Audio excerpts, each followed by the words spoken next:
पावसाळी झाडांमध्ये बऱ्याच कष्टाने बार्गेनिंग करून एक सोनचाफ्याचं रोपटं विकत घेतलं.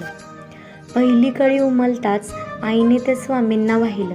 वाटलं होतं दुसरं तरी उमललेलं सोनचाफ्याचं फूल आपल्याला नक्की बघता येईल.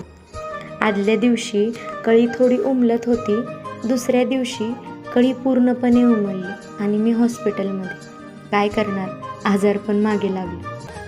आणि मग जेव्हा सकाळी झोपेतून उठून झाडाकडं पाहिलं तर माझा सोनचाफा त्या झाडावरती नव्हता. मग आईला विचारलं तर तिने ते फूल पुन्हा देवाला वाहिलं होतं. देवघरातली साफसफाई करताना तिने ते सुकलेलं सोनचाफ्याचं फूल माझ्या हातावर टेकवलं.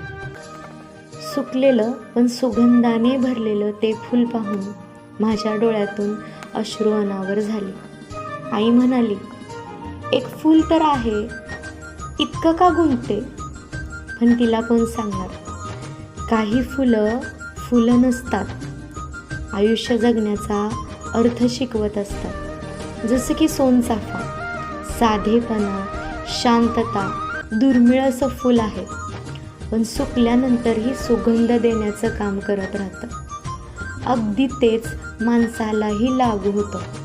माणूस आयुष्यात येणाऱ्या संकटांना बघून घाबरून जातो, जगणं विसरून जातो.